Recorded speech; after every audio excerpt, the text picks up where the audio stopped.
ద్వితీయోపదేశకాండము 3వ అధ్యాయము. మనము తిరిగి బాషాను మార్గమున వెళ్ళినప్పుడు బాషాను రాజైన ఓగును అతని ప్రజలందరూ ఎద్రెయీలో మనతో యుద్ధము చేయుటకు బయలుదేరి ఎదురుగా రాగా యెహోవా నాతో ఇట్లనెను, అతనికి భయపడకుము. అతనిని అతని సమస్త జనమును అతని దేశమును నీ చేతికి అప్పగించియున్నాను. హెష్బోనులో నివసించిన అమోరీయుల రాజైన సీహోనుకు చేసినట్లు ఇతనికి నీ చెయ్యవలనని చెప్పెను. అట్లు మన దేవుడైన యెహోవా బాషాను రాజైన ఓగును అతని సమస్త జనమును మన చేతికి అప్పగించెను. అతనికి శేషమేమియూ లేకుండా అతనిని హతము చేసితిమి. ఆ కాలమున అతని పురములన్నిటినీ పట్టుకొంటిమి. వారి పురములలో మనము పట్టుకొనని పురమొకటియూ లేదు. బాషానులో ఓగు రాజ్యమగు అర్గోబు ప్రదేశమందంతటానున్న 60 పురములను పట్టుకొంటిమి.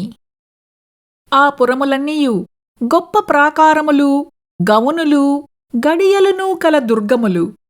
అవియూ కాక ప్రాకారములేని పురములనేకములను పట్టుకొంటిమి. మనము హెష్బోను రాజైన సీహోనుకు చేసినట్లు వాటిని నిర్మూలము చేసితిమి. ప్రతి పురములోని స్త్రీ పురుషులను పిల్లలను నిర్మూలము చేసితిమి. వారి పశువులన్నిటినీ ఆ పురముల సొమ్మును దోపిడిగా తీసుకొంటిమి. ఆ కాలమున అర్నోను ఏరు మొదలుకొని హెర్మోను కొండ వరకు యోర్దాను అవతలనున్న దేశమును అమోరీయుల 2 రాజుల యొద్ద నుండి పట్టుకొంటిమి. సీదోనీయులు హెర్మోనును షిర్యోనని అందురు, అమోరీయులు దానిని సినీరని అందురు. మైదానమందలి పురములన్నిటినీ బాషానునందలి ఓగు రాజ్యపురములైన సల్కా, ఎద్రెయీ అనువాటి వరకు గిలాదంతటినీ బాషానును పట్టుకొంటిమి. రెఫాయీయులలో బాషాను రాజైన ఓగు మాత్రము మిగిలెను. అతని మంచము ఇనుప మంచము. అది అమ్మోనీయుల రబ్బాలో ఉన్నది కదా. దాని పొడుగు మనుష్యుని మూరతో 9 మూరలు, దాని వెడల్పు 4 మూరలు. అర్నోను లోయలోనున్న అరోయేరు మొదలుకొని గిలాదు మన్యములో సగమును, మనము అప్పుడు స్వాధీనపరచుకునిన దేశమును దాని పురములను రూబేనీయులకును గాదీయులకును ఇచ్చితిని. ఓగురాజు దేశమైన బాషాను యావత్తును, గిలాదులో మిగిలిన దానిని అనగా రెఫాయీయుల దేశమనబడిన బాషాను అంతటినీ, అర్గోబు ప్రదేశమంతటినీ మనష్షే అర్ధగోత్రమునకిచ్చితిని. మనష్షే కుమారుడైన యాయీరు గెషీరీయుల యొక్కయు మాయాకాతీయు యొక్కయు సరిహద్దుల వరకు అర్గోబు ప్రదేశమంతటినీ పట్టుకొని తన పేరును బట్టి వాటికి యాయీరు బాషాను గ్రామములని పేరు పెట్టెను. నేటి వరకు ఆ పేర్లు వాటికున్నవి. మాకీరీయులకు గిలాదునిచ్చితిని. గిలాదు మొదలుకొని అర్నోను లోయ మధ్య వరకును, యబ్బోకు నది వరకును, అమ్మోనీయుల పడమటి సరిహద్దు వరకును, కిన్నెరతు మొదలుకొని తూర్పు దిక్కున పిస్గా కొండచరియల దిగువగా ఉప్పు సముద్రము అనబడిన అరాబా సముద్రము వరకును వ్యాపించియున్న అరాబా ప్రదేశమును, యోర్దాను లోయ మధ్యభూమిని రూబేనీయులకును గాదీయులకును ఇచ్చితిని. ఆ కాలమందు నేను మిమ్మును చూచి మీరు స్వాధీనపరచుకున్నట్లు మీ దేవుడైన యెహోవా ఈ దేశమును మీకిచ్చెను.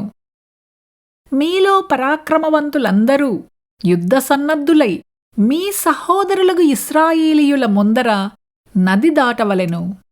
అయితే యెహోవా మీకు విశ్రాంతినిచ్చినట్లు మీ సహోదరులకును విశ్రాంతినిచ్చు వరకు, అనగా మీ దేవుడైన యెహోవా యోర్దాను అద్దరిని వారికిచ్చుచున్న దేశమును వారును స్వాధీనపరుచుకొను వరకు మీ భార్యలును, మీ పిల్లలును, మీ మందలును నేను మీకిచ్చిన పురములలో నివసింపవలెను.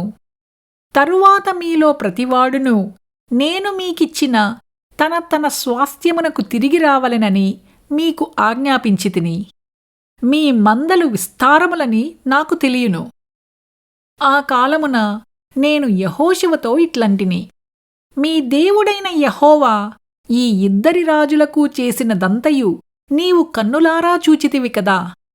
నీవు వెళ్ళుచున్న రాజ్యములనన్నిటికినీ యెహోవా అలాగుననే చేయును.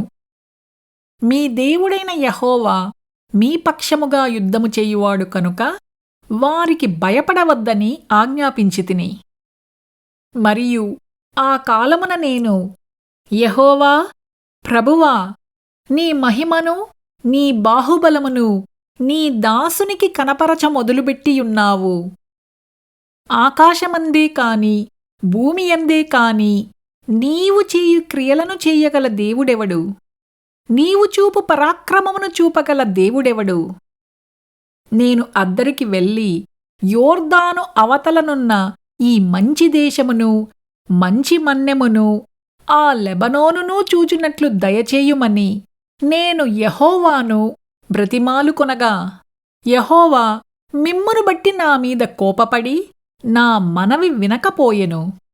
మరియు యెహోవా నాతో ఇట్లనెను, చాలును, ఇకను ఈ సంగతిని గూర్చి నాతో మాటలాడవద్దు. నీవు ఈ యోర్దానును దాటకూడదు. కాని నీవు పిస్గా కొండ ఎక్కి కన్నులెత్తి పడమటివైపును ఉత్తరవైపును దక్షిణవైపును తూర్పువైపును తేరిచూడుము. యెహోషువకు ఆజ్ఞ ఇచ్చి అతని ధైర్యపరచి దృఢపరచుము. అతడు ఈ ప్రజలను వెంటబట్టుకొని నది దాటి నీవు చూడబోవు దేశమును వారిని స్వాధీనపరచుకొన చేయును. అప్పుడు మనము బేత్పయోరు ఎదుటనున్న లోయలో దిగియుంటిమి.